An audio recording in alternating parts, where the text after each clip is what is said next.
और 1 मिनट में राजा का सारा राज्य जलमग्न हो गया। क्यों? कि वो चांडाल, वो कुत्ते, वो ब्राह्मण, कोई और नहीं थे। हाँ, ब्रह्म देवता ही दंती देव की परीक्षा ले रहे थे। तो कहने का तात्पर्य है कि इसी अयाति महाराज के सबसे बड़े पुत्र थे जिनका नाम था यदु।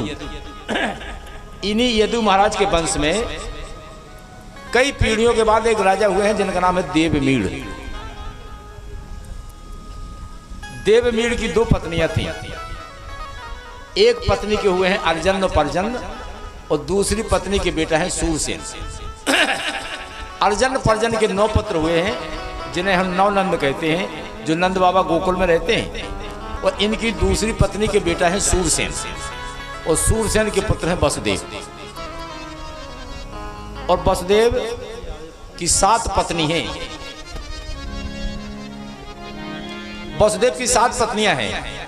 पौरवी, रोहिणी, भद्रा, मदरालोचना, इला, देवकी प्रमुखा आसन, पत्तुनानक दुभे। ये 7 पत्नी हैं वसुदेव की। सबसे छोटी है देवकी, दूसरे नंबर की है रोहिणी। उनके जल्दी पुत्र पैदा नहीं हुए। जब देवकी के 6 पुत्र नष्ट हो गए तब रोहिणी के पहला पुत्र हुआ जिसको हम कहते हैं बलराम। बलराम भी और भाई हुए हैं, ये रोहिणी के पुत्र हैं। सबसे छोटी महारानी देवकी के यहाँ 8 पुत्र पैदा हुए, 1 कन्या पैदा हुई। 8वें पुत्र को हम कहते हैं कृष्ण। 8वें पुत्र को हम कृष्ण कहते हैं। 9वीं उनके यहाँ कन्या हुई जिसका नाम है सुभद्रा। कंस ने 6 पुत्रों को नष्ट कर दिया, और 7वां पुत्र जो देवकी का है उसको भी हम बलराम कहते हैं। 8वें पुत्र के रूप में मेरे गोविंद का प्राकट हुआ। मथुरा में जन्म लिया, गोकुल में पलना झूले, वृंदावन में लीला की। मथुरा आकर कंस आदि दुष्टों का संहार किया। जरासंध के भय से द्वारका चले गए। द्वारका में मेरे प्रभु ने बहुत से विवाह किए। कौरवों पांडवों का युद्ध कराया। उद्धव जी को उपदेश करने के बाद कृष्ण अपने धाम को चले गए। एक ही श्लोक में सुखदेव जी महाराज ने पूरी कथा सुना। अब सुखदेव जी चुप हो गए। परीक्षित बोले महाराज का हो गई कथा? बोले हो तो गई, सुना तो दी। बोले इतनी सूक्ष्म में आपने रामचरित्र सुनाया, मुझे बड़ा आनंद आया, लेकिन कन्हैया की कथा में तो महाराज जी गुरु जी आप कंजूसी कर गए।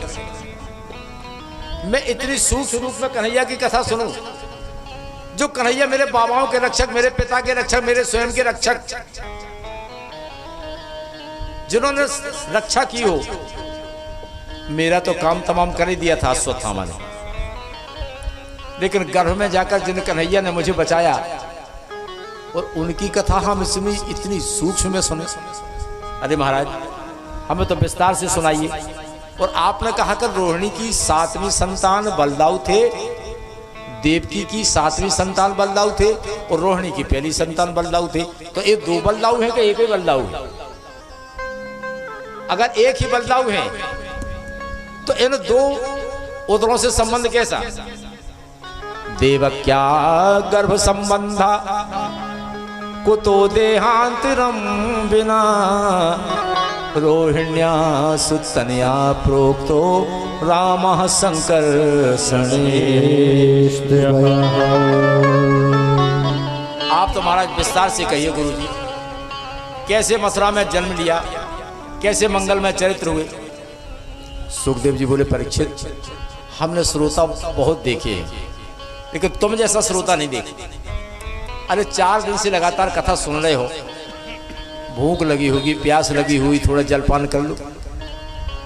परीक्षित ने और सुखदेव जी ने हमारी आपकी तरह थोड़ी कथा की कि 3 घंटे काल और 3 घंटे आज। 7 दिन तक ना सुखदेव जी ने आसन बदला, ना परीक्षित ने आसन बदला। लगातार कथा चल रही, ऐसी कथा सुनी परीक्षित ने। 4 दिन हो गए हैं, भोजन भूख प्यास लगी होगी। राजा ने कहा महाराज ना मुझे भूख है ना प्यास। मैं घमंड के साथ नहीं कहता कि मैंने भूख प्यास को जीत लिया है, भूख और प्यास तो शरीर का धर्म ही है, लेकिन महाराज मैं आपके मुख से अमृत रूपी कथा का रस पान कर रहा हूं। और ये बात सत्य है, किसी को रसगुल्ला खाने मिलेगा तो ज्वार की रोटी क्यों खाएगा? आज मुझे आपकी कथा से अमृत रस मिल रहा है। और ये भूख प्यास ही तो सारी गलती कराते हैं। इसी भूख प्यास की वजह से तो मुझसे गलती हुई, जो मैंने समीक ऋषि के गले में मरा हुआ सर्प डाल दिया। इसलिए महाराज मुझे तो सुनाइए। हे राजन, अब मैं तुम्हें विस्तार से कथा सुनाऊंगा। तुम राजा नहीं राजर्षि हो। हाँ, आदरणीय सुखदेव जी महाराज कहते हैं कि हे परीक्षित, पृथ्वी पर जब पापाचार अत्याचार अनाचार बढ़ जाते हैं, जब पापाचार अत्याचार अनाचार बढ़ जाते हैं तो उस समय दुष्टों का बोलबाला हो जाता है, पापियों का बोलबाला हो जाता है, तो पृथ्वी घबराती है। जब जब हो ही धर्म के हानि, बढ़े ही असुर अधम अभिमान।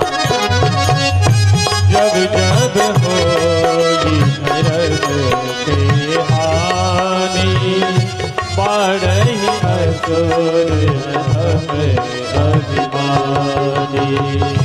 पृथ्वी पर पापाचार अत्याचार अनाचार बढ़ते हैं, तब क्या होता है? तब तब धरी प्रभु विविध शरीरा, हरहि कृपा निधि सज्जन पीरा।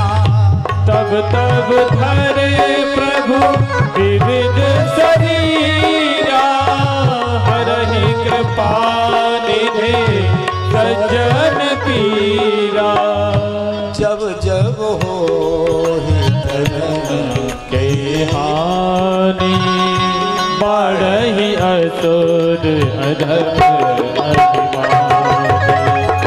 जब जब हो ही धर्म के हानि, बढ़हि असुर अधम अभिमानी। प्रेम से बोले कन्हैया लाल की जय हो। जब गाय